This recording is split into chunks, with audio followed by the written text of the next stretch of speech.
The Prisoner of Zenda by Anthony Hope. Chapter 17. Young Rupert's Midnight Diversions. The night came fine and clear. I had prayed for dirty weather, such as had favoured my previous voyage in the moat, but fortune was this time against me. Still, I reckoned that by keeping close under the wall and in the shadow, I could escape detection from the windows of the chateau that looked out over the scene of my efforts. If they searched the moat, indeed, my scheme must fail, but I did not think they would. They had made Jacob's ladder secure against attack. Johann had himself helped to fix it closely to the masonry on the underside, so that it could not now be moved from below any more than from above. An assault with explosives or a long battering with picks alone could displace it, and the noise involved in either of those operations put them out of the question. What harm, then, could a man do in the moat? I trusted that Black Michael, putting this query to himself, would answer confidently, none; while, even if Johann meant treachery, he did not know my scheme, and would doubtless expect to see me at the head of my friends before the front entrance to the chateau. There, I said to Sapt, was the real danger. And there, I added, you shall be. Doesn't that content you? But it did not. Dearly would he have liked to come with me, had I not utterly refused to take him. One man might escape notice; to double the party more than doubled the risk; and when he ventured to hint once again that my life was too valuable, I, knowing the secret thought he clung to, sternly bade him to be silent, assuring him that unless the King lived through the night, I would not live through it either. At 12 o'clock, Sapt's command left the chateau of Tarlenheim and struck off to the right, riding by unfrequented roads and avoiding the town of Zenda. If all went well, they would be in front of the castle by about 1:45. Leaving their horses half a mile off, they were to steal up to the entrance and hold themselves in readiness for the opening of the door. If the door were not opened by 2, they were to send Fritz von Tarlenheim round to the other side of the castle. I would meet him there, if I were alive, and we would consult whether to storm the castle or not. If I were not there, they were to return with all speed to Tarlenheim, rouse the Marshal, and march in force to Zenda; for if not there, I should be dead, and I knew that the King would not be alive 5 minutes after I had ceased to breathe. I must now leave Sapt and his friends, and relate how I myself proceeded on this eventful night. I went out on the good horse that had carried me on the night of the coronation back from the hunting lodge to Strelsau. I carried a revolver in the saddle and my sword. I was covered with a large cloak, and under this I wore a warm, tight-fitting woolen jersey, pair of knickerbockers, thick stockings, and light canvas shoes. I had rubbed myself thoroughly with oil, and I carried a large flask of whisky. The night was warm, but I might probably be immersed a long while, and it was necessary to take every precaution against cold, for cold not only saps a man's courage if he has to die, but impairs his energy if others have to die, and finally gives him rheumatics if it be God's will that he lives. Also, I tied round my body a length of thin but stout cord, and I did not forget my ladder. I, starting after Sapt, took a shorter route, skirting the town to the left, and found myself in the outskirts of the forest at about 12:30. I tied my horse up in a thick clump of trees, leaving the revolver in its pocket in the saddle. It would be no use to me, and, ladder in hand, made my way to the edge of the moat. Here I unwound my rope from about my waist, bound it securely round the trunk of a tree on the bank, and let myself down. The castle clock struck 1:45 as I felt the water under me, and began to swim round the keep, pushing the ladder before me and hugging the castle wall. Thus voyaging, I came to my old friend Jacob's ladder, and felt the ledge of the masonry under me. I crouched down in the shadow of the great pipe. I tried to stir it, but it was quite immovable, and waited. I remember that my predominant feeling was neither anxiety for the King nor longing for Flavia, but an intense desire to smoke, and this craving, of course, I could not gratify. The drawbridge was still in its place. I saw its airy, slight framework above me, some 10 yards to my right, as I crouched with my back against the wall of the King's cell.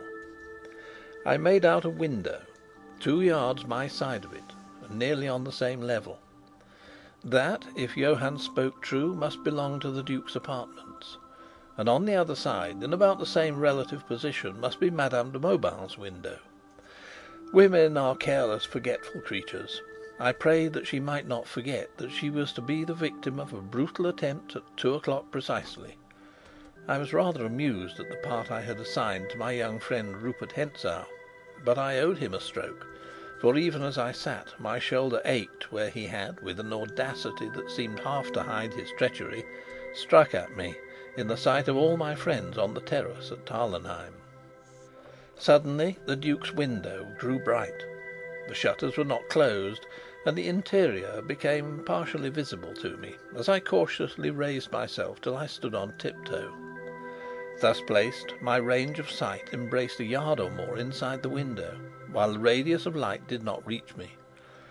The window was flung open, and someone looked out. I marked Antoinette de Mauban's graceful figure, and though her face was in shadow, the fine outline of her head was revealed against the light behind. I longed to cry softly, "Remember!" but I dared not, and happily, for a moment later, a man came up and stood by her. He tried to put his arm round her waist, but with a swift motion she sprang away and leant against the shutter, her profile toward me. I made out who the newcomer was. It was young Rupert. A low laugh from him made me sure, as he leant forward, stretching out his hand toward her. "Gently, gently," I murmured. "You're too soon, my boy." His head was close to hers. I suppose he whispered to her, for I saw her point to the moat, and I heard her say in slow and distinct tones, "I had rather throw myself out of this window." He came up close to the window and looked out. "It looks cold," said he. "Come, Antoinette, are you serious?" She made no answer as far as I heard, and he, smiting his hand petulantly on the window sill, went on in the voice of some spoilt child: "Hang Black Michael! Isn't the princess enough for him? Is he to have everything? What the devil do you see in Black Michael?" "If I told him what you say," she began. "Well, tell him," said Rupert carelessly, and catching her off her guard, he sprang forward and kissed her, laughing and crying, "There's something to tell him!" If I had kept my revolver with me, I should have been very sorely tempted. Being spared the temptation, I merely added this new score to his account. "Though, faith," said Rupert, "it's little he cares. He's mad about the princess, you know. He talks of nothing but cutting the play actor's throat." "Didn't he, indeed?" "And if I do it for him, what do you think he's promised me?" The unhappy woman raised her hands above her head, in prayer or in despair.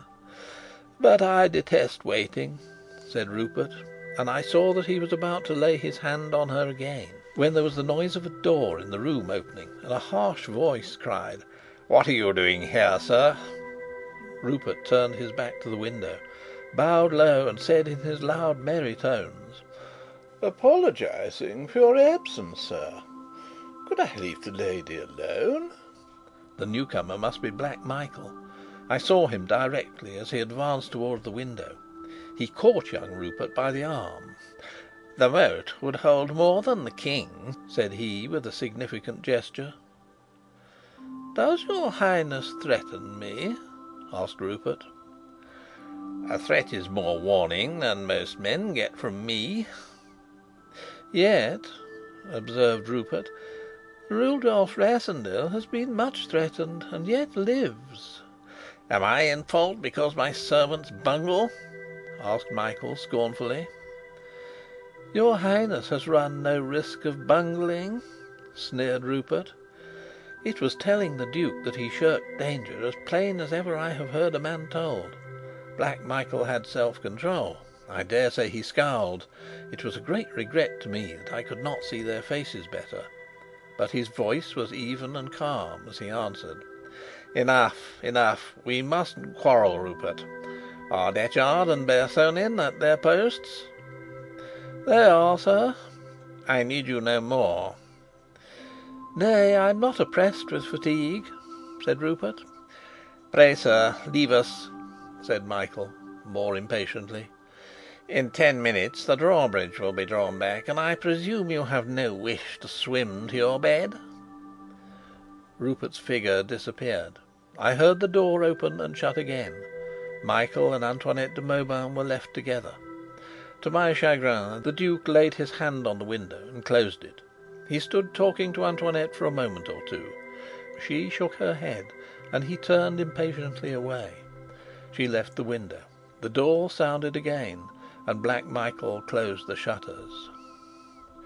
"De Gautet, men!" sounded from the drawbridge. "Unless you want a bath before your bed, come along." It was Rupert's voice, coming from the end of the drawbridge. A moment later he and de Gautet stepped out on the bridge. Rupert's arm was through de Gautet's, and in the middle of the bridge he detained his companion and leant over.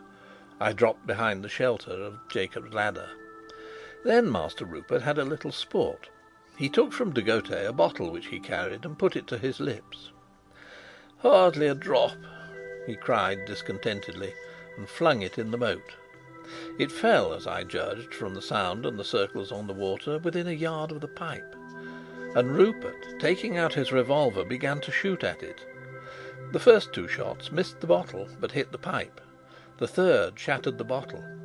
I hoped that the young ruffian would be content, but he emptied the other barrels at the pipe, and one, skimming over the pipe, whistled through my hair as I crouched on the other side.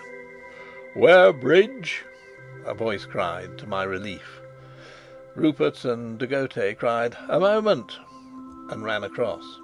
The bridge was drawn back, and all became still. The clock struck 1:15. I rose and stretched myself and yawned. I think some 10 minutes had passed when I heard a slight noise to my right. I peered over the pipe and saw a dark figure standing in the gateway that led to the bridge. It was a man. By the careless, graceful poise, I guessed it to be Rupert again. He held a sword in his hand, and he stood motionless for a minute or two. Wild thoughts ran through me. On what mischief was the young fiend bent now? Then he laughed low to himself. Then he turned his face to the wall, took a step in my direction, and, to my surprise, began to climb down the wall. In an instant I saw that there must be steps in the wall. It was plain. They were cut into or affixed to the wall, at intervals of about 18 inches. Rupert set his foot on the lower one. Then he placed his sword between his teeth, turned round, and noiselessly let himself down into the water. Had it been a matter of my life only, I would have swum to meet him. Dearly would I have loved to fight it out with him then and there with steel on a fine night, and none to come between us. But there was the King.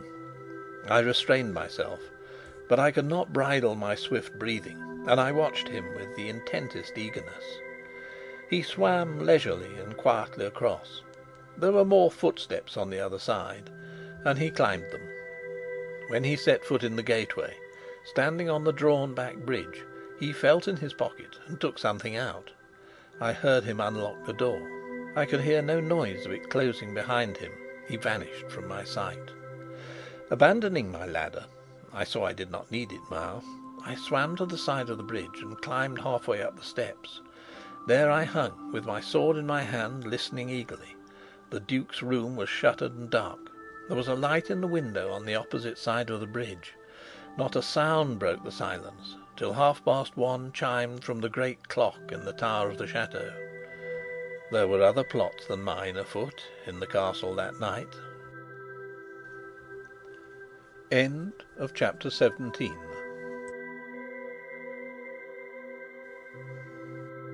Chapter 18. The Forcing of the Trap. The position wherein I stood does not appear very favourable to thought. Yet for the next moment or two I thought profoundly. I had, I told myself, scored 1 point. Be Rupert Hentzau's errand what it might, and the villainy he was engaged on be what it would, I had scored 1 point. He was on the other side of the moat from the King, and it would be by no fault of mine if ever he set foot on the same side again. I had 3 left to deal with, 2 on guard, and de Gautet in his bed. Ah, if I had the keys, I would have risked everything and attacked Detchard and Bersonin before their friends could join them. But I was powerless. I must wait till the coming of my friends enticed someone to cross the bridge, someone with keys. And I waited, as it seemed, for half an hour, really for about 5 minutes, before the next act in the rapid drama began. All was still on the other side. The Duke's room remained inscrutable behind its shutters. The light burnt steadily in Madame de Mauban's window. Then I heard the faintest sound. It came from behind the door which led to the drawbridge on the other side of the moat. It but just reached my ear, yet I could not be mistaken as to what it was. It was made by a key being turned very carefully and slowly. Who was turning it? And of what room was it the key? There leapt before my eyes the picture of young Rupert, with the key in one hand, his sword in the other, and an evil smile on his face. But I did not know what door it was, nor on which of his favourite pursuits young Rupert was spending the hours of that night. I was soon to be enlightened, for the next moment, before my friends could be near the chateau door, before Johann the keeper would have thought to nerve himself for his task, there was a sudden crash from the room with the lighted window. It sounded as though someone had flung down a lamp, and the window went dark and black. At the same instant a cry rang out, shrill in the night: "Help! Help! Michael, help!" and was followed by a shriek of utter terror. I was tingling in every nerve. I stood on the topmost step, clinging to the threshold of the gate with my right hand and holding my sword in my left. Suddenly I perceived that the gateway was broader than the bridge. There was a dark corner on the opposite side where a man could stand. I darted across and stood there. Thus placed, I commanded the path, and no man could pass between the chateau and the old castle till he had tried conclusions with me. There was another shriek. Then a door was flung open and clanged against the wall, and I heard the handle of a door savagely twisted. "Open the door! In God's name, what's the matter?" cried a voice, the voice of Black Michael himself. He was answered by the very words I had written in my letter: "Help, Michael! Hent thou!" A fierce oath rang out from the Duke, and with a loud thud he threw himself against the door. At the same moment I heard a window above my head open, and a voice cried, "What's the matter?" and I heard a man's hasty footsteps. I grasped my sword. If de Gautet came my way, the 6 would be less by 1 more. Then I heard the clash of crossed swords and a tramp of feet. And I cannot tell the thing so quickly as it all happened, for it all seemed to come at once. There was an angry cry from Madame's room, the cry of a wounded man. The window was flung open. Young Rupert stood there, sword in hand. He turned his back, and I saw his body go forward to the lunge. "Ah, Johann, there's one for you! Come on, Michael!" Johann was there, then, had come to the rescue of the Duke. How would he open the door for me? For I feared that Rupert had slain him. "Help!" cried the Duke's voice, faint and husky. I heard a step on the stairs above me, and I heard a stir down to my left in the direction of the King's cell. But before anything happened on my side of the moat, I saw 5 or 6 men round young Rupert in the embrasure of Madame's window. 3 or 4 times he lunged with incomparable dash and dexterity. For an instant they fell back, leaving a ring round him. He leapt onto the parapet of the window, laughing as he leapt and waving his sword in his hand. He was drunk with blood, and he laughed again wildly as he flung himself headlong into the moat. What became of him then, I did not see, for as he leapt, de Gautet's lean face looked out through the door by me, and without a second's hesitation I struck at him with all the strength God had given me, and he fell dead in the doorway without a word or a groan. I dropped on my knees by him. Where were the keys? I found myself muttering, "The keys, man, the keys!" as though he had been yet alive and could listen. And when I could not find them, God forgive me, I believe I struck a dead man's face. At last I had them. There were but 3. Seizing the largest, I felt the lock of the door that led to the cell. I fitted in the key. It was right. The lock turned. I drew the door close behind me and locked it as noiselessly as I could, putting the key in my pocket. I found myself at the top of a flight of steep stone stairs. An oil lamp burnt dimly in the bracket. I took it down and held it in my hand, and I stood and listened. "What in the devil can it be?" I heard a voice say. It came from behind a door that faced me at the bottom of the stairs. And another answered, "Shall we kill him?" I strained to hear the answer, and could have sobbed with relief when Detchard's voice came grating and cold. "Wait a bit. There'll be trouble if we strike too soon." There was a moment's silence. Then I heard the bolt of the door cautiously drawn back. Instantly I put out the light I held, replacing the lamp in its bracket. "It's dark. The lamp's out. Have you a light?" said the other voice, Bersonin's. No doubt they had a light, but they should not use it. It had come to the crisis now, and I rushed down the steps and flung myself against the door. Bersonin had unbolted it, and it gave way before me. The Belgian stood there, sword in hand, and Detchard was sitting on a couch at the side of the room. In astonishment at seeing me, Bersonin recoiled. Detchard jumped to his sword. I rushed madly at the Belgian. He gave way before me, and I drove him up against the wall. He was no swordsman, though he fought bravely, and in a moment he lay on the floor before me. I turned. Detchard was not there. Faithful to his orders, he had not risked a fight with me, but had rushed straight to the door of the King's room, opened it and slammed it behind him. Even now he was at his work inside, and surely he would have killed the King, and perhaps me also, had it not been for one devoted man who gave his life for the King. For when I forced the door, the sight I saw was this: the King stood in the corner of the room. Broken by his sickness, he could do nothing. His fettered hands moved uselessly up and down, and he was laughing horribly in half-mad delirium. Detchard and the doctor were together in the middle of the room, and the doctor had flung himself on the murderer, pinning his hands to his sides for an instant. Then Detchard wrenched himself free from the feeble grip, and as I entered, drove his sword through the hapless man. Then he turned on me, crying, "At last!" We were sword to sword. By blessed chance, neither he nor Bersonin had been wearing their revolvers. I found them afterward, ready loaded, on the mantelpiece of the outer room. It was hard by the door, ready to their hands, but my sudden rush in had cut off access to them. Yes, we were man to man, and we began to fight, silently, sternly, and hard. Yet I remember little of it, save that the man was my match with the sword, nay, and more, for he knew more tricks than I, and that he forced me back against the bars that guarded the entrance to Jacob's ladder, and I saw a smile on his face, and he wounded me in the left arm. No glory do I take for that contest. I believe that the man would have mastered me and slain me, and then done his butcher's work, for he was the most skilful swordsman I have ever met. But even as he pressed me hard, the half-mad, wasted one creature in the corner leapt high in lunatic mirth, shrieking, "It's Cousin Rudolf! Cousin Rudolf! I'll help you, Cousin Rudolf!"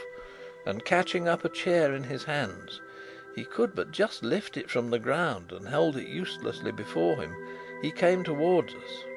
Hope came to me. "Come on!" I cried. "Come on! Drive it against his legs!" Detchard replied with a savage thrust. He all but had me. Come on, man!" I cried. "Come and share the fun!" And the King laughed gleefully and came on, pushing his chair before him. With an oath, Detchard skipped back, and before I knew what he was doing, had turned his sword against the King. He made one fierce cut at the King, and the King, with a piteous cry, dropped where he stood. The stout ruffian turned to face me again, but his own hand had prepared his destruction, for in turning he trod in the pool of blood that flowed from the dead physician. He slipped, he fell. Like a dart I was upon him. I caught him by the throat, and before he could recover himself I drove my point through his neck, and with a stifled curse he fell across the body of his victim. Was the King dead? It was my first thought. I rushed to where he lay.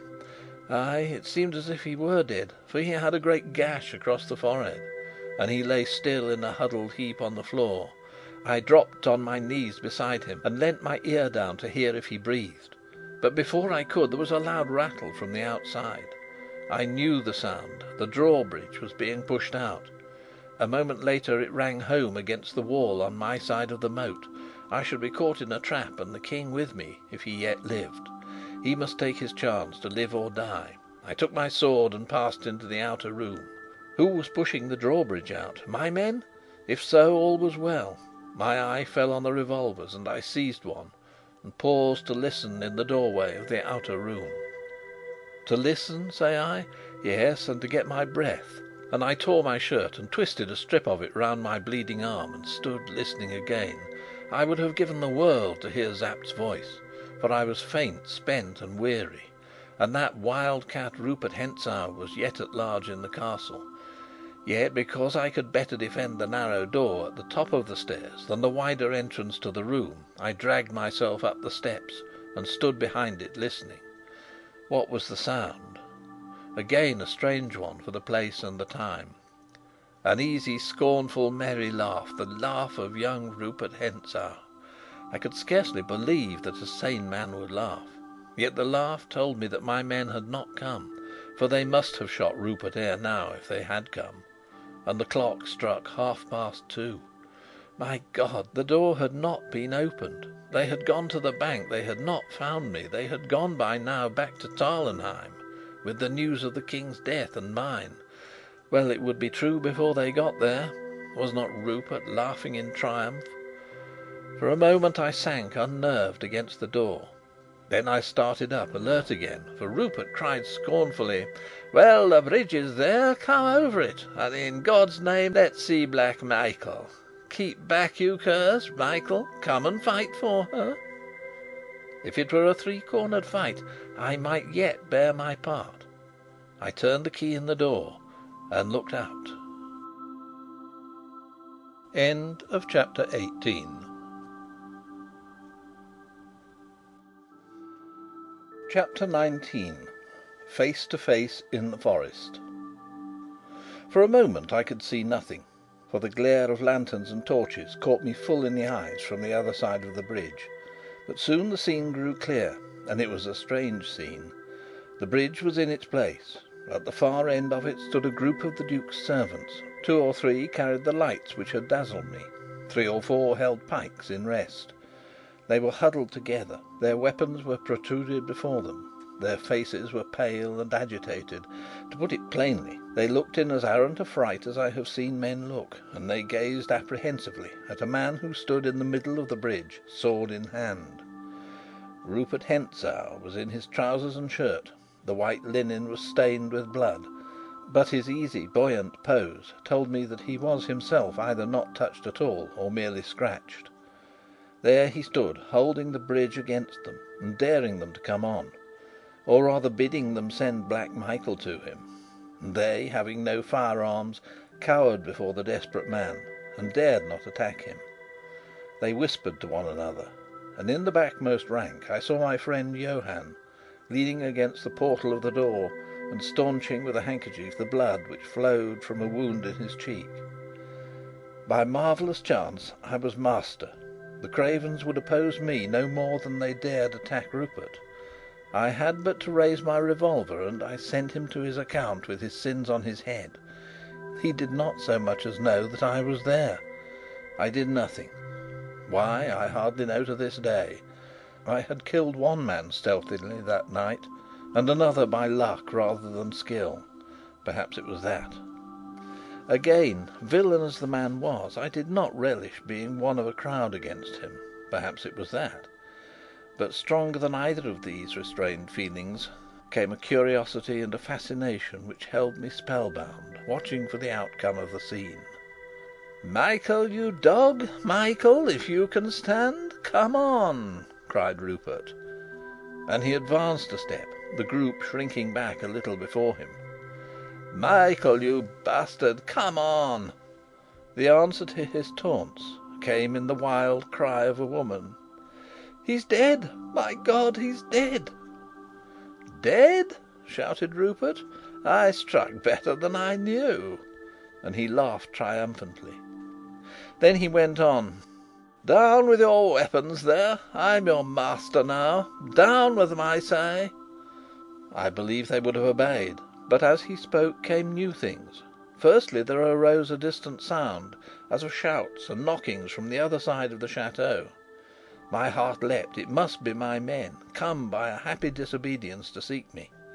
The noise continued, but none of the rest seemed to heed it. Their attention was chained by what now happened before their eyes.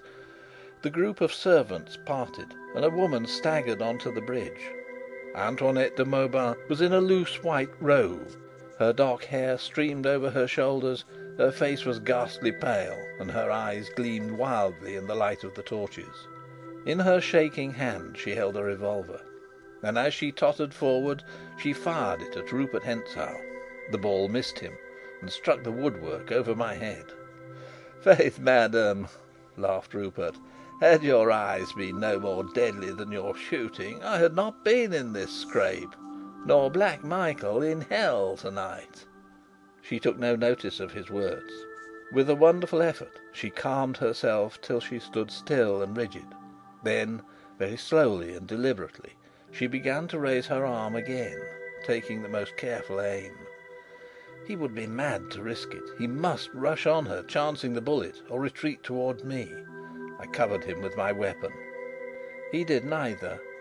Before she had got her aim, he bowed in his most graceful fashion, and cried, "I can't kill where I've kissed," and before she or I could stop him, laid his hand on the parapet of the bridge and lightly leapt into the moat.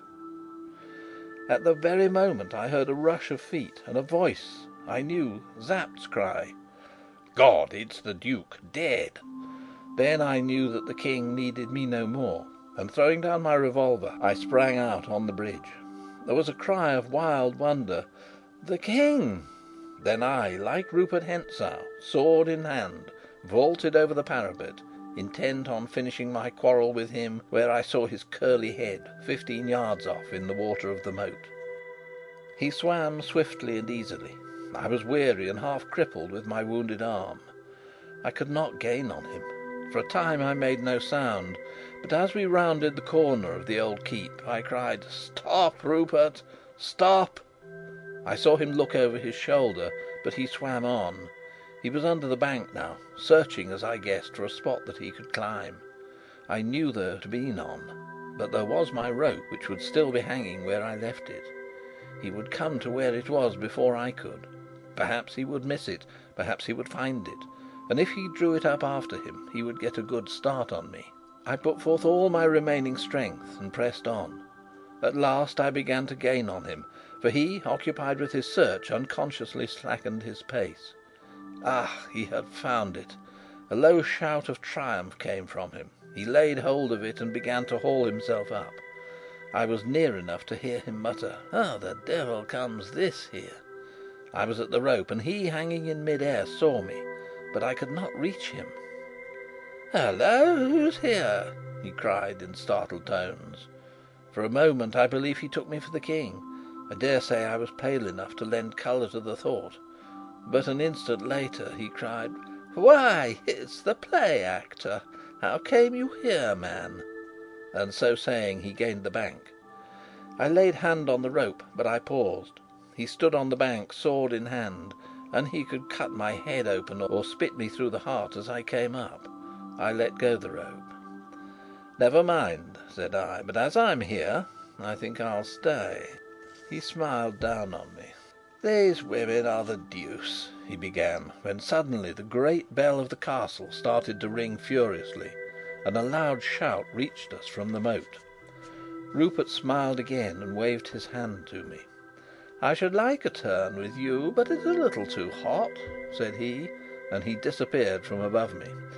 In an instant, without thinking of danger, I laid my hand to the rope. I was up. I saw him 30 yards off, running like a deer towards the shelter of the forest.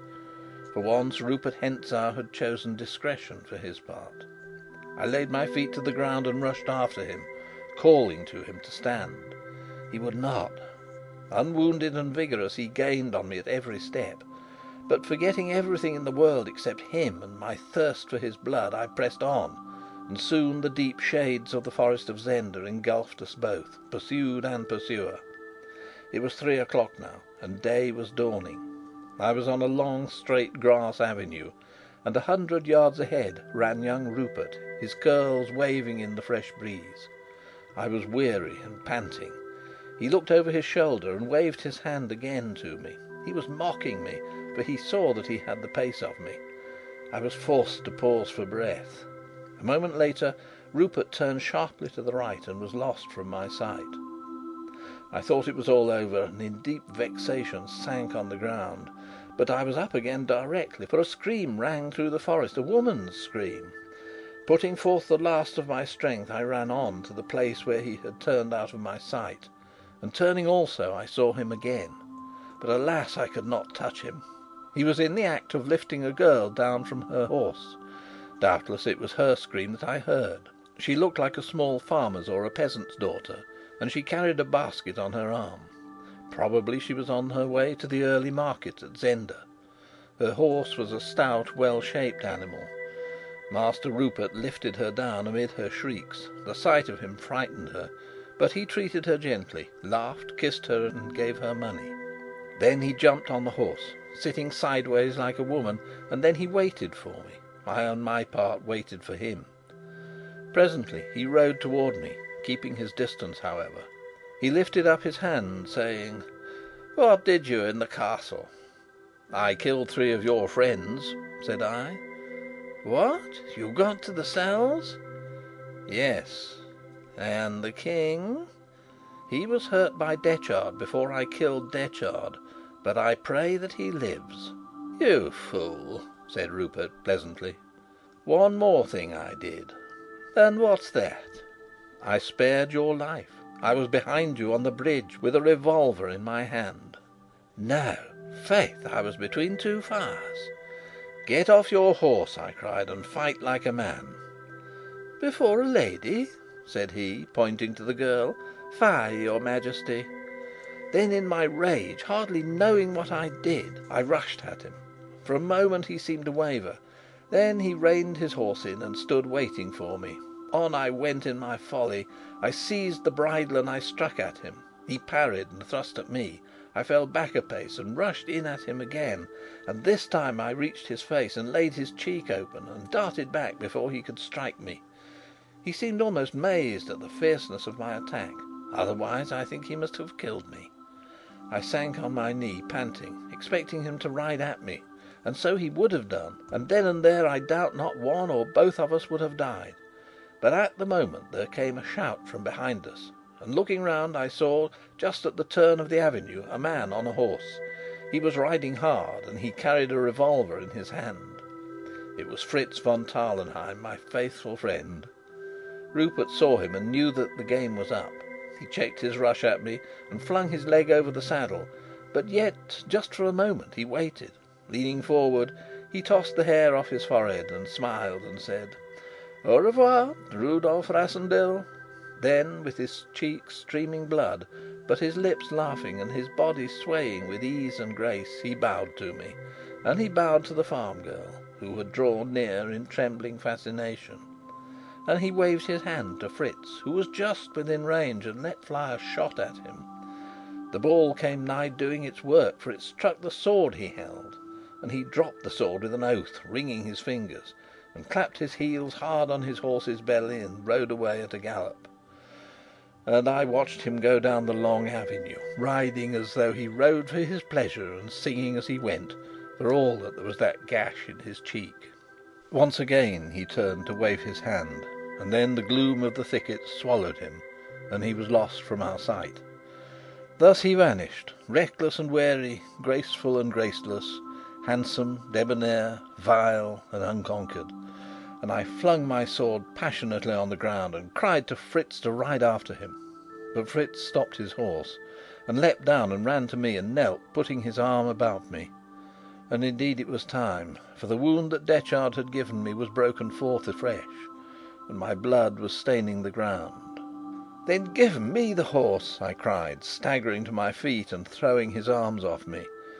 And the strength of my rage carried me so far as where the horse stood, and then I fell prone beside it, and Fritz knelt by me again. "Fritz!" I said. "Ay, friend, dear friend," said he, tender as a woman. "Is the King alive?" He took his handkerchief and wiped my lips, and bent and kissed me on the forehead. "Thanks to the most gallant gentleman that lives," said he softly, "the King is alive." The little farm girl stood by us, weeping for fright and wide-eyed for wonder, for she had seen me at Zenda, and was I not pallid, dripping, foul and bloody as I was, yet was not I the King? And when I heard that the King was alive, I strove to cry "Hurrah!" but I could not speak, and I laid my head back in Fritz's arms and closed my eyes, and I groaned, and then, lest Fritz should do me wrong in his thoughts, I opened my eyes and tried to say "Hurrah!" again, but I could not, and being very tired and now very cold, I huddled myself close up to Fritz to get the warmth of him, and shut my eyes again and went to sleep. End of chapter 19. Chapter 20. The Prisoner and the King. In order to have a full understanding of what had occurred in the castle of Zenda, it is necessary to supplement my account of what I myself saw and did on that night by relating briefly what I afterwards learnt from Fritz and from Madame de Mauban. The story told by the latter explained clearly how it happened that the cry which I had arranged as a stratagem and a sham had come, in dreadful reality, before its time, and had thus, as it seemed at the moment, ruined our hopes, while in the end it had favoured them. The unhappy woman, fired, I believe, by a genuine attachment to the Duke of Strelsau, no less than by the dazzling prospects which a dominion over him opened before her eyes, had followed him at his request from Paris to Ruritania. He was a man of strong passions, but of stronger will, and his cool head ruled both. He was content to take all and give nothing. When she arrived, she was not long in finding that she had a rival in the Princess Flavia. Rendered desperate, she stood at nothing which might give or keep for her her power over the Duke. As I say, he took and gave not. Simultaneously, Antoinette found herself entangled in his audacious schemes. Unwilling to abandon him, but bound to him by the chains of shame and hope, yet she would not be a decoy, nor, at his bidding, lure me to death. Hence the letters of warning she had written. Whether the lines she sent to Flavia were inspired by good or bad feeling, by jealousy or by pity, I do not know. But here also she served us well. When the Duke went to Zenda, she accompanied him, and here for the first time she learnt the full measure of his cruelty, and was touched with compassion for the unfortunate King. From this time she was with us. Yet, from what she told me, I know that she still, as women will, loved Michael, and trusted to gain his life, if not his pardon, from the King, as the reward for her assistance. His triumph she did not desire, for she loathed his crime, and loathed yet more fiercely what would be the prize of it: his marriage with his cousin, Princess Flavia. At Zenda new forces came into play: the lust and daring of young Rupert. He was caught by her beauty, perhaps. Perhaps it was enough for him that she belonged to another man, and that she hated him. For many days there had been quarrels and ill will between him and the Duke, and the scene which I had witnessed in the Duke's room was but one of many. Rupert's proposals to me, of which she had of course been ignorant, in no way surprised her when I related them. She had herself warned Michael against Rupert, even when she was calling on me to deliver her from both of them. On this night, then, Rupert had determined to have his will. When she had gone to her room, he, having furnished himself with a key to it, had made his entrance. Her cries had brought the Duke, and there in the dark room, while she screamed, the men had fought, and Rupert, having wounded his master with a mortal blow, had, on the servants rushing in, escaped through the window, as I have described. The Duke's blood, spurting out, had stained his opponent's shirt, but Rupert, not knowing that he had dealt Michael his death, was eager to finish the encounter. How he meant to deal with the other three of the band I know not. I dare say he did not think, for the killing of Michael was not premeditated. Antoinette, left alone with the Duke, had tried to staunch his wound, and thus was she busied till he died. And then, hearing Rupert's taunts, she had come forth to avenge him. Me she had not seen, nor did she till I darted out of my ambush and left after Rupert into the moat. The same moment found my friends on the scene. They had reached the chateau in due time, and waited ready by the door. But Johann, swept with the rest to the rescue of the Duke, did not open it. Nay, he took a part against Rupert, putting himself forward more bravely than any in his anxiety to avert suspicion, and he had received a wound in the embrasure of the window. Till nearly 2:30, Sapt waited. Then, following my orders, he had sent Fritz to search the banks of the moat. I was not there. Hastening back, Fritz told Sapt, and Sapt was for following orders still and riding at full speed back to Tarlenheim, while Fritz would not hear of abandoning me, let me have ordered what I would. On this they disputed some few minutes. Then Sapt, persuaded by Fritz, detached a party under Bernenstein to gallop back to Tarlenheim and bring up the Marshal, while the rest fell to on the great door of the chateau. For several minutes it resisted them. Then, just as Antoinette de Mauban fired at Rupert Hentzau on the bridge, they broke in, 8 of them in all, and the first door they came to was the door of Michael's room, and Michael lay dead across the threshold, with a sword thrust through his breast. Sapt cried out at his death, as I had heard, and they rushed on to the servants. But these, in fear, dropped their weapons, and Antoinette flung herself weeping at Sapt's feet, and all she cried was that I had been at the end of the bridge and had leapt off. "What of the prisoner?" asked Sapt, but she shook her head. Then Sapt and Fritz, with the gentleman behind them, crossed the bridge, slowly, warily, and without noise, and Fritz stumbled over the body of De Gautet in the way of the door. They felt him and found him dead. Then they consulted, listening eagerly for any sound from the cells below, but there came none, and they were greatly afraid that the King's guards had killed him, and, having pushed his body through the great pipe, had escaped the same way themselves. Yet, because I had been seen here, they had still some hope. Thus indeed Fritz in his friendship told me. And going back to Michael's body, pushing aside Antoinette, who prayed by it, they found a key to the door, which I had locked, and opened the door. The staircase was dark, and they would not use a torch at first, lest they should be the more exposed to fire. But soon Fritz cried, "The door down there is open. See, there is light." So they went on boldly, and found none to oppose them. And when they came to the outer room and saw the Belgian, Bersonin, lying dead, they thanked God, Sapt saying, "Ay, he has been here." Then, rushing into the King's cell, they found Detchard lying dead across the dead physician, and the King on his back with his chair by him. And Fritz cried, "He's dead!" and Sapt drove all out of the room except Fritz, and knelt down by the King. And having learnt more of wounds and the signs of death than I, he soon knew that the King was not dead, nor, if properly attended, would die. And they covered his face, and carried him to Duke Michael's room, and laid him there. And Antoinette rose from praying by the body of the Duke, and went to bathe the King's head and dress his wounds, till a doctor came. And Sapt, seeing I had been there, and having heard Antoinette's story, sent Fritz to search the moat and then the forest. He dared send no one else. And Fritz found my horse, and feared the worst.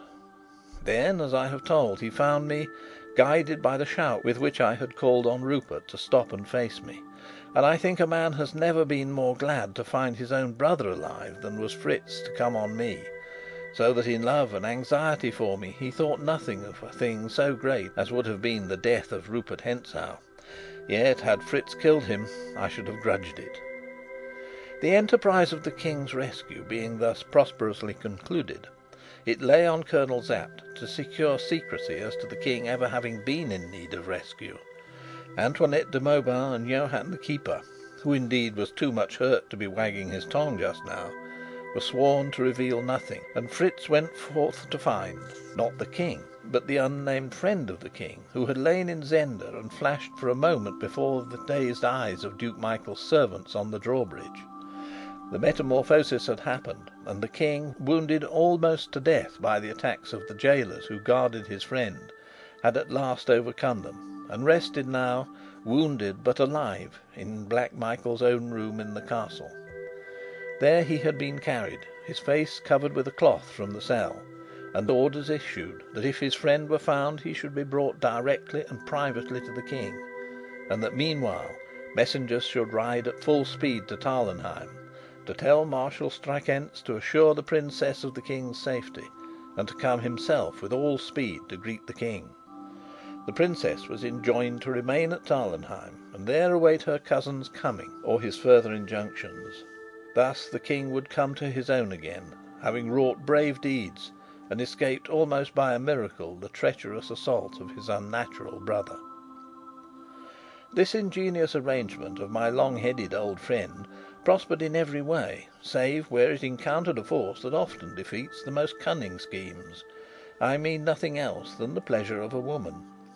For let her cousin and sovereign send what command he chose, or Colonel Sapt chose for him, and let Marshal Strakencz insist as he would, the Princess Flavia was in no way minded to rest at Tarlenheim while her lover lay wounded at Zenda.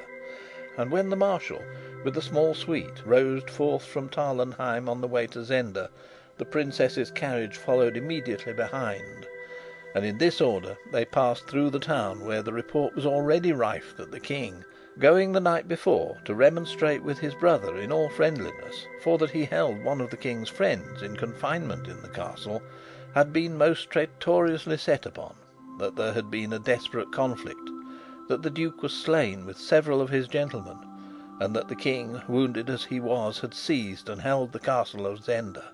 All of which talk made, as may be supposed, a mighty excitement, and the wires were set in motion, and the tidings came to Strelsau only just after orders had been sent thither to parade the troops, and overawe the dissatisfied quarters of the town with a display of force. Thus the Princess Flavia came to Zenda, and as she drove up the hill with the Marshal riding by the wheel, and still imploring her to return in obedience to the King's orders, Fritz von Tarlenheim, with the prisoner of Zenda, came to the edge of the forest. I had revived from my swoon, and walked, resting on Fritz's arm, and looking out from the cover of the trees I saw the Princess. Suddenly understanding from a glance at my companion's face that we must not meet her, I sank on my knees behind a clump of bushes. But there was one whom we had forgotten, but who had followed us, and was not disposed to let slip the chance of earning a smile and maybe a crown or two. And while we lay hidden, the little farm girl came by us and ran to the Princess, curtsying and crying, "Madame, the King is here, in the bushes. May I guide you to him, madame?" "Nonsense, child," said old Strakencz. "The King lies wounded in the castle." "Yes, sir, he's wounded, I know, but he's there, with Count Fritz, and not at the castle," she persisted. "Is he in two places, or are there two kings?" asked Flavia, bewildered. "And how should he be here?" "He pursued a gentleman, madame, and they fought till Count Fritz came, and the other gentleman took my father's horse from me and rode away. But the King is here with Count Fritz. Why, madame, is there another man in Ruritania like the King?" "No, my child," said Flavia softly. I was told it afterwards. And she smiled and gave the girl money. "I will go and see this gentleman." And she rose to alight from the carriage. But at this moment Sapt came riding from the castle, and seeing the Princess, made the best of a bad job, and cried to her that the King was well tended and in no danger. "In the castle?" she asked. "Where else, madame?" said he, bowing. "But this girl says he is yonder with Count Fritz." Sapt turned his eyes on the child with an incredulous smile. "Every fine gentleman is a king to such," said he. "Why, he's as like the King as one pea to another, madame," cried the girl, a little shaken, but still obstinate. Sapt started round. The old Marshal's face asked unspoken questions. Flavia's glance was no less eloquent. Suspicion spreads quick. "I'll ride myself and see this man," said Sapt hastily. "Nay, I'll come myself," said the Princess. "Then come alone," he whispered. and she, obedient to the strange hinting in his face, prayed the Marshal and the rest to wait, and she and Sapt came on foot towards where we lay, Sapt waving to the farm girl to keep at a distance. And when I saw them coming, I sat in a sad heap on the ground and buried my face in my hands. I could not look at her. Fritz knelt by me, laying his hand on my shoulder. "Speak low, whatever you say," I heard Sapt whisper as they came up. And the next thing I heard was a low cry, half of joy, half of fear, from the princess. "It is he! Are you hurt?" And she fell on the ground by me and gently pulled my hands away, but I kept my eyes to the ground. "It is the King," she said. "Pray, Colonel Sapt, tell me where lay the wit of the joke you played on me?" We answered none of us. We three were silent before her. Regardless of them, she threw her arms round my neck and kissed me. Then Sapt spoke in a low, hoarse whisper. "It is not the King. Don't kiss him. He is not the King." She drew back for a moment. Then, with an arm still round my neck, she asked in superb indignation: "Do I not know my love? Rudolf, my love!" "It is not the King," said old Sapt again, and a sudden sob broke from tender-hearted Fritz. It was the sob that told her no comedy was afoot. "He is the King!" she cried. "It is the King's face, the King's ring, my ring! It is my love!"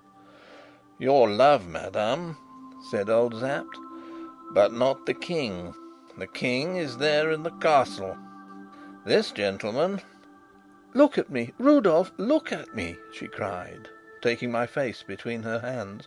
"Why do you let them torment me? Tell me what it means." Then I spoke, gazing into her eyes. "God forgive me, madame," I said. "I am not the King." I felt her hands clutch my cheeks. She gazed at me as never man's face was scanned yet. And I, silent again, saw wonder born, and doubt grow, and terror spring to life as she looked. And very gradually the grasp of her hand slackened. She turned to Sapt, to Fritz, and back to me. Then suddenly she reeled forward and fell in my arms, and with a great cry of pain I gathered her to me and kissed her lips. Sapt laid his hand on my arm. I looked up in his face, and I laid her softly on the ground and stood up, looking on her, cursing heaven that young Rupert's sword had spared me for this sharper pang. End of chapter 20. Chapter 21. If Love Were All. It was night, and I was in the cell wherein the King had lain in the castle of Zenda. The great pipe that Rupert of Hentzau had nicknamed Jacob's Ladder was gone, and the lights in the room across the moat twinkled in the darkness. All was still. The din and clash of strife were gone. I had spent the day hidden in the forest, from the time when Fritz had led me off, leaving Sapt with the princess. Under cover of dusk, muffled up, I had been brought to the castle and lodged where I now lay. Though 3 men had died there, 2 of them by my hand, I was not troubled by ghosts. I had thrown myself on a pallet by the window, and was looking out on the black water. Johann the keeper, still pale from his wound, but not much hurt besides, had brought me supper. He told me that the King was doing well, that he had seen the princess, that she and he, Sapt and Fritz, had been long together. Marshal Strackentz was gone to Strelzau. Black Michael lay in his coffin, and Antoinette de Mauban watched by him. Had I not heard from the chapel priests singing mass for him? Outside there were strange rumours afloat. Some said that the prisoner of Zenda was dead; some that he had vanished, yet alive; some that he was a friend who had served the King well in some adventure in England; others that he had discovered the Duke's plots, and had therefore been kidnapped by him. 1 or 2 shrewd fellows shook their heads and said only that they would say nothing, but they had suspicions that more was to be known than was known, if Colonel Sapt would tell all he knew. Thus Johann chattered till I sent him away, and lay there alone, thinking, not of the future, but as a man is wont to do when stirring things have happened to him, rehearsing the events of the past weeks, and wondering how strangely they had fallen out. And above me, in the stillness of the night, I heard the standards flapping against their poles, for Black Michael's banner hung there at half-mast. High and above it, the royal flag of Ruritania, floating for one night more over my head. Habit grows so quick that only by an effort did I recall that it floated no longer for me. Presently Fritz von Tarlenheim came into the room. I was standing then by the window. The glass was opened, and I was idly fingering the cement which clung to the masonry where Jacob's ladder had been. He told me briefly that the King wanted me, and together we crossed the drawbridge and entered the room that had been Black Michael's. The King was lying there in bed. Our doctor from Tarlenheim was in attendance on him, and whispered to me that my visit must be brief.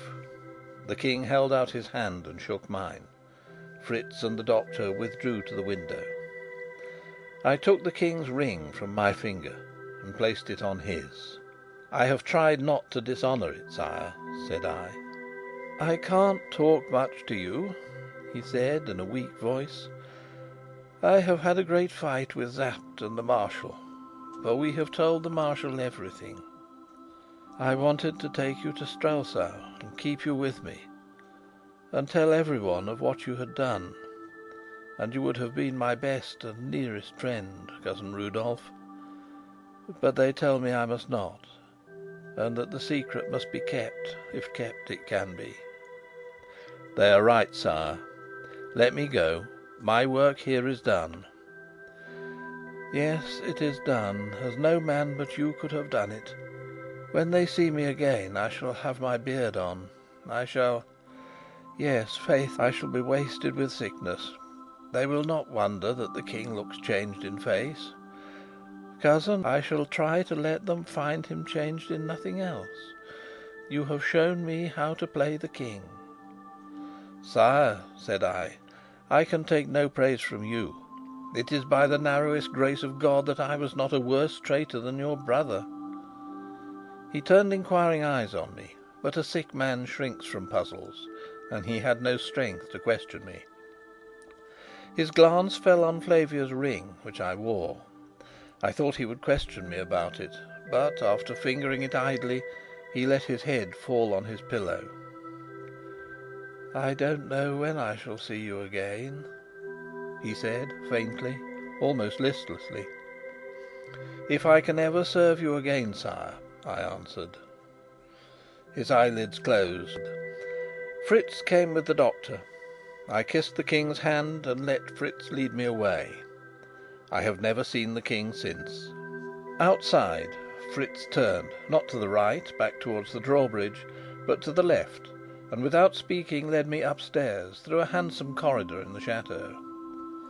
"Where are we going?" I asked. Looking away from me, Fritz answered: "She has sent for you.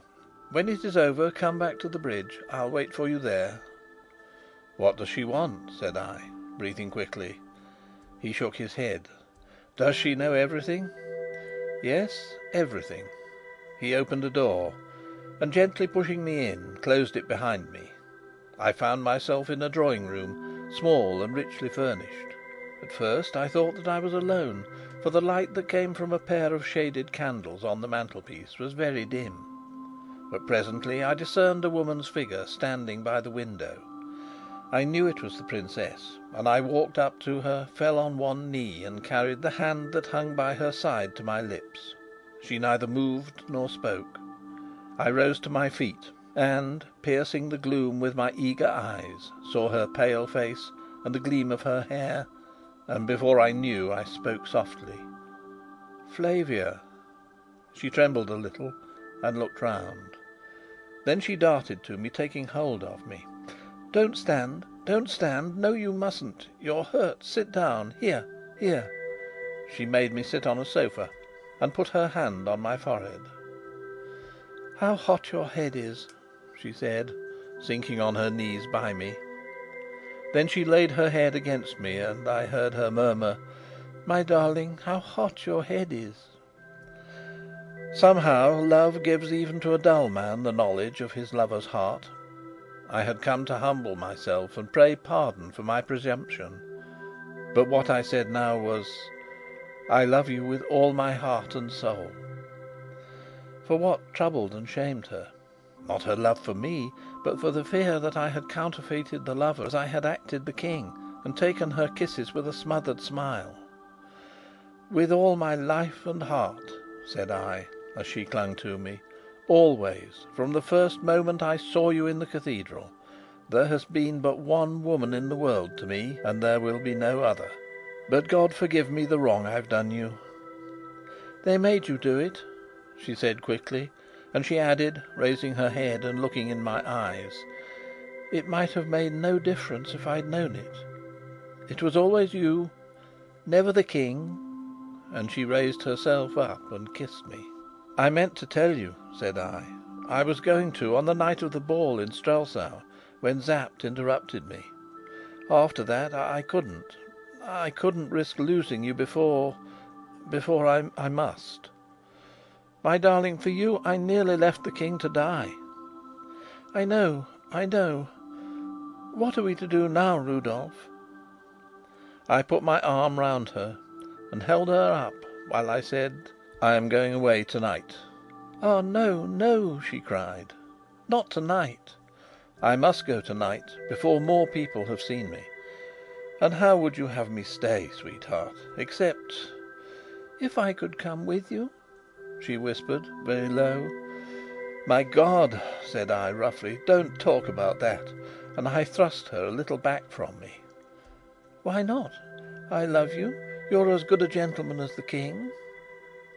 Then I was false to all that I should have held by, for I caught her in my arms and prayed her, in words that I will not write, to come with me, daring all Ruritania to take her from me. And for a while she listened, with wondering, dazzled eyes. But as her eyes looked on me, I grew ashamed, and my voice died away in broken murmurs and stammerings, and at last I was silent. She drew herself away from me and stood against the wall, while I sat on the edge of the sofa, trembling in every limb, knowing what I had done, loathing it, obstinate not to undo it. So we rested a long time. "I am mad," I said sullenly. "I love your madness, dear," she answered. Her face was away from me, but I caught the sparkle of a tear on her cheek. I clutched the sofa with my hand and held myself there. "Is love the only thing?" she asked, in low, sweet tones that seemed to bring a calm even to my wrung heart. "If love were the only thing, I would follow you, in rags if need be, to the world's end, for you hold my heart in the hollow of your hand. But is love the only thing?" I made her no answer. It gives me shame now to think that I would not help her. She came near me and laid her hand on my shoulder. I put my hand up and held hers. "I know people write and talk as if it were. Perhaps for some fate lets it be. Ah, if I were one of them! But if love had been the only thing, you would have let the King die in his cell." I kissed her hand. "Honour binds a woman too, Rudolf. My honour lies in being true to my country and my house. I don't know why God has let me love you, but I know that I must stay." Still I said nothing, and she, pausing a while, then went on: "Your ring will always be on my finger, your heart in my heart, the touch of your lips on mine. But you must go and I must stay. Perhaps I must do what it kills me to think of doing." I knew what she meant, and a shiver ran through me, but I could not utterly fail beside her. I rose and took her hand. "Do what you will, or what you must," I said. "I think God shows His purposes to such as you. My part is lighter, for your ring shall be on my finger and your heart in mine, and no touch save of your lips will ever be on mine. So may God comfort you, my darling." There struck on our ears the sound of singing. The priests in the chapel were singing masses for the souls of those who lay dead. They seemed to chant a requiem over our buried joy, to pray forgiveness for our love that would not die.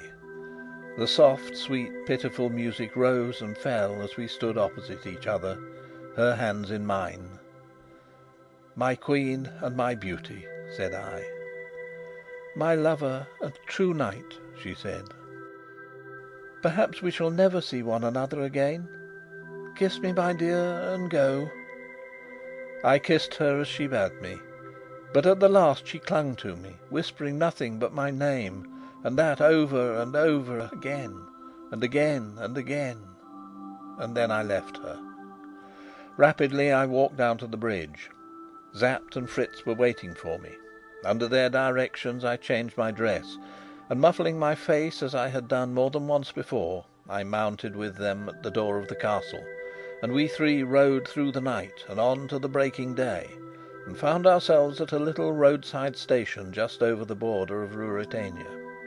The train was not quite due, and I walked with them in a meadow by a little brook while we waited for it. They promised to send me all news. They overwhelmed me with kindness. Even old Sapt was touched to gentleness, while Fritz was half unmanned. I listened in a kind of dream to all they said. "Rudolf, Rudolf, Rudolf," still rang in my ears, a burden of sorrow and of love. At last they saw that I could not heed them, and we walked up and down in silence, till Fritz touched me on the arm, and I saw a mile or more away the blue smoke of the train. Then I held out a hand to each of them. "We are all but half men this morning," said I, smiling, "but we have been men, eh, Sapt and Fritz, old friends? We have run a good course between us." "We have defeated traitors and set the King firm on his throne," said Sapt. Then Fritz von Tarlenheim suddenly, before I could discern his purpose or stay him, uncovered his head and bent as he used to do, and kissed my hand. And, as I snatched it away, he said, trying to laugh: "Heaven doesn't always make the right men kings." Old Sapt twisted his mouth as he wrung my hand. "The devil has his share in most things," said he. The people at the station looked curiously at the tall man with the muffled face, but we took no notice of their glances. I stood with my two friends and waited till the train came up to us.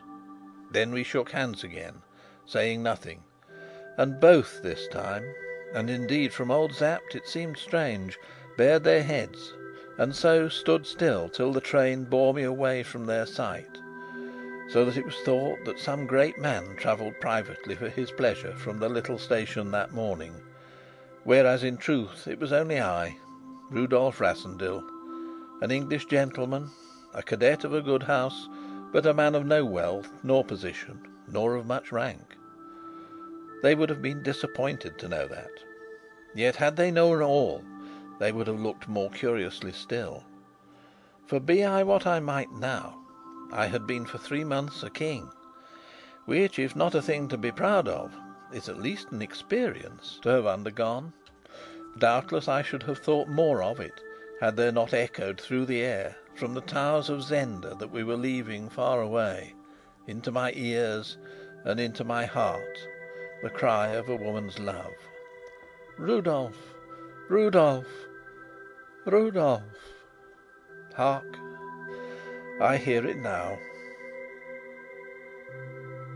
End of chapter 21. Chapter 22.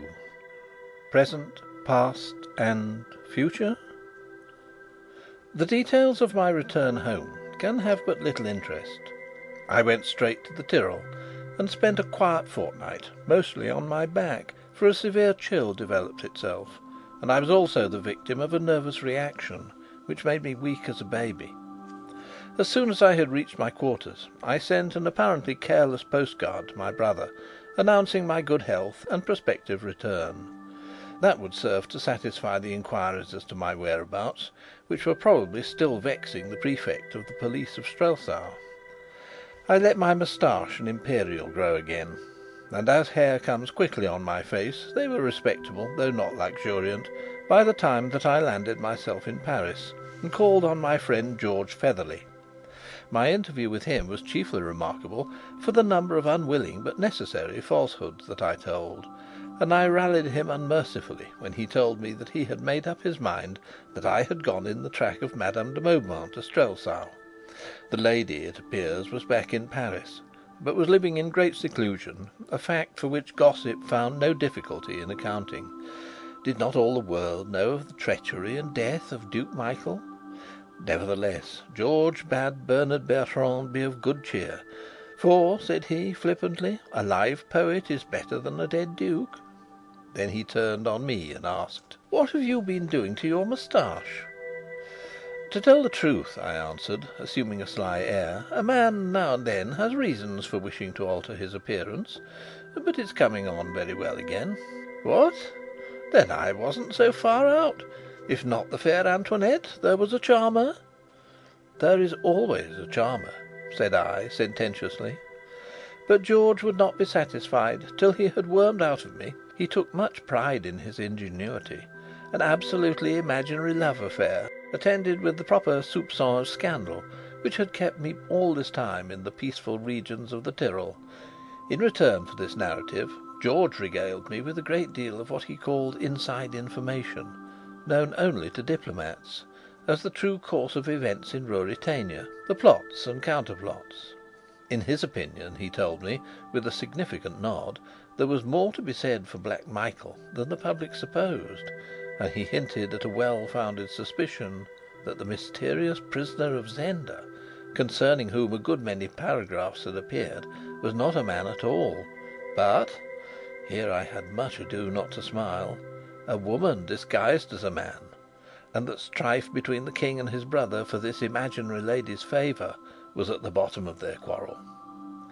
"Perhaps it was Madame de Mauban herself," I suggested. "No," said George decisively.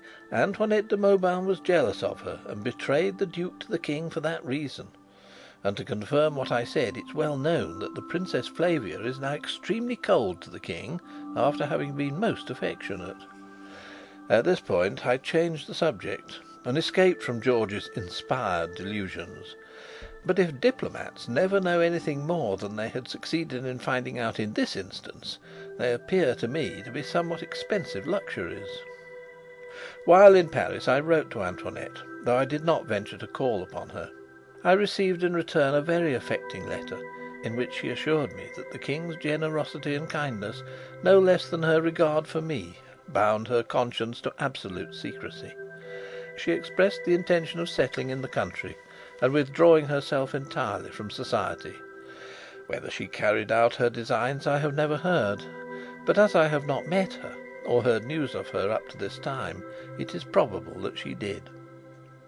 There is no doubt that she was deeply attached to the Duke of Strelsau, and her conduct at the time of his death proved that no knowledge of the man's real character was enough to root her regard for him out of her heart. I had one more battle left to fight, a battle that would, I knew, be severe, and was bound to end in my complete defeat. Was I not back from the Tyrol without having made any study of its inhabitants, institutions, scenery, fauna, flora, or other features? Had I not simply wasted my time in my usual frivolous, good-for-nothing way? That was the aspect of the matter which I was obliged to admit would present itself to my sister-in-law, and against a verdict based on such evidence I had really no defence to offer. It may be supposed, then, that I presented myself in Park Lane in a shamefaced, sheepish fashion. On the whole, my reception was not so alarming as I had feared. It turned out that I had done, not what Rose wished, but, the next best thing, what she had prophesied. She had declared that I should make no notes, record no observations, gather no materials. My brother, on the other hand, had been weak enough to maintain that a really serious resolve had at length animated me. When I returned empty-handed, Rose was so occupied in triumphing over Burlesdon that she let me down quite easily, devoting the greater part of her reproaches to my failure to advertise my friends of my whereabouts. "We've wasted a lot of time trying to find you," she said. "I know you have," said I. Half our ambassadors have led weary lives on my account. George Featherly told me so. But why should you have been anxious? I can take care of myself." "Oh, it wasn't that," she cried scornfully. "But I wanted to tell you about Sir Jacob Borrodaile. You know he's got an embassy, at least he will have in a month, and he wrote to say he hoped you would go with him." "Where's he going to?" "He's going to succeed Lord Topham at Strelsau," said she. "You couldn't have a nicer place, short of Paris." "Strelsau, said I, glancing at my brother. "Oh, that doesn't matter," exclaimed Rose impatiently. "Now, you will go, won't you?" "I don't know that I care about it." "Oh, you're too exasperating." "And I don't think I can go to Strelsau. My dear Rose, would it be suitable?" "Oh, nobody remembers that horrid old story now." Upon this I took out of my pocket a portrait of the King of Ruritania. It had been taken a month or two before he ascended the throne. She could not miss my point when I said, putting it into her hands: "In case you've not seen or not noticed a picture of Rudolf V, there he is. Don't you think they might recall the story if I appeared at the court of Ruritania?" My sister-in-law looked at the portrait and then at me. "Goodness gracious!" she said, and flung the photograph down on the table. "What do you say, Bob?" I asked. Burlesdon got up, went to a corner of the room, and searched in a heap of newspapers. Presently he came back with a copy of the Illustrated London News. Opening the paper, he displayed a double-page engraving of the coronation of Rudolf V at Strelsau. The photograph and the picture he laid side by side. I sat at the table fronting them, and as I looked I grew absorbed. My eye travelled from my own portrait to Sapt, to Strakencz, to the rich robes of the Cardinal, to Black Michael's face, to the stately figure of the princess by his side. Long I looked, and eagerly. I was roused by my brother's hand on my shoulder. He was gazing down at me with a puzzled expression. "It's a remarkable likeness, you see," said I. "I really think I had better not go to Ruritania." Rose, though half convinced, would not abandon her position. "It's just an excuse," she said pettishly. "You don't want to do anything. Why, you might become an ambassador." "I don't think I want to be an ambassador," said I. "It's more than you ever will be," she retorted. "That is very likely true, but it is not more than I have been. The idea of being an ambassador could scarcely dazzle me. I had been a king." So pretty Rose left us in dudgeon, and Burlesdon, lighting a cigarette, looked at me still with that curious gaze. "That picture in the paper," he said. "Well, what of it? It shows that the King of Ruritania and your humble servant are as like as two peas." My brother shook his head. "I suppose so," he said. "But I should know you from the man in the photograph." "And not from the picture in the paper?" "I should know the photograph from the picture. The picture's very like the photograph, but—" "Well?" "It's more like you," said my brother. My brother is a good man and true, so that for all that he is a married man and mighty fond of his wife, he should know any secret of mine. But this secret was not mine, and I could not tell it to him. "I don't think it's as much like me as the photograph," said I boldly. "But anyhow, Bob, I won't go to Strelsau." "No, don't go to Strelsau, Rudolf," said he. And whether he suspects anything, or has a glimmer of the truth, I do not know. If he has, he keeps it to himself, and he and I never refer to it, and we let Sir Jacob Borrodaile find another attaché. Since all these events, whose history I have set down, happened, I have lived a very quiet life at a small house which I have taken in the country. The ordinary ambitions and aims of men in my position seem to me dull and unattractive. I have little fancy for the whirl of society, and none for the jostle of politics. Lady Burlesdon utterly despairs of me. My neighbours think me an indolent, dreamy, unsociable fellow. Yet I am a young man, and sometimes I have a fancy. The superstitious would call it a presentiment. that my part in life is not yet altogether played, that somehow and some day I shall mix again in great affairs. I shall again spin policies in a busy brain, match my wits against my enemies, brace my muscles to fight a good fight, and strike stout blows. Such is the tissue of my thoughts, as, with gun or rod in hand, I wander through the woods or by the side of the stream. Whether the fancy will be fulfilled, I cannot tell. Still less whether the scene that, led by memory, I lay for my new exploits will be the true one. For I love to see myself once again in the crowded streets of Strelsau, or beneath the frowning keep of the castle of Zenda. Thus led, my broodings leave the future and turn back on the past. Shapes rise before me in long array: the first wild revel with the King, the rush with my brave tea-table, the night in the moat, the pursuit in the forest, my friends and my foes, the people who learnt to love and honour me, the desperate men who tried to kill me.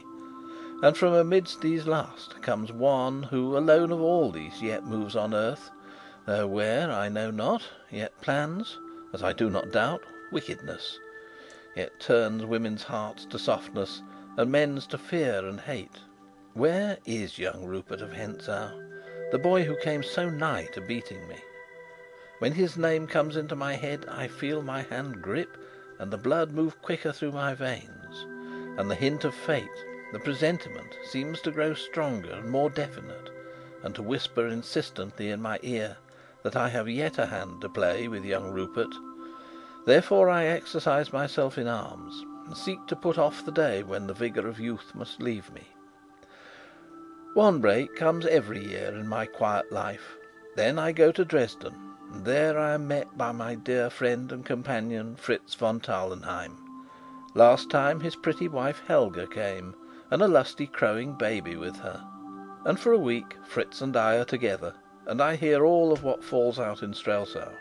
And in the evenings, as we walk and smoke together, we talk of Sapt and of the King, and often of young Rupert. And as the hours grow small, at last we speak of Flavia. For every year Fritz carries with him to Dresden a little box. In it lies a red rose, and round the stalk of the rose is a slip of paper with the words written, "Rudolf, Flavia, always," and the like I send back by him. That message and the wearing of the rings are all that now bind me and the Queen of Ruritania. For, nobler as I hold her for the act, she has followed where her duty to her country and her house led her, and is the wife of the King, uniting his subjects to him by the love they bear to her, giving peace and quiet days to thousands by her self-sacrifice. There are moments when I dare not think of it, but there are others when I rise in spirit to where she ever dwells. Then I can thank God that I love the noblest lady in the world, the most gracious and beautiful, and that there was nothing in my love that made her fall short in her high duty. Shall I see her face again, the pale face and the glorious hair? Of that I know nothing. Fate has no hint, my heart no presentiment. I do not know. In this world, perhaps, nay, it is likely never. And can it be that somewhere, in a manner whereof our flesh-bound minds have no apprehension, she and I will be together again, with nothing to come between us, nothing to forbid our love? That I know not, nor wiser heads than mine. But if it be never, if I can never hold sweet converse again with her, or look upon her face, or know from her her love, why then, this side the grave I will live as becomes the man whom she loves, and for the other side I must pray a dreamless sleep. End of chapter 22 and of The Prisoner of Zenda by Anthony Hope. Read by Andy Minter.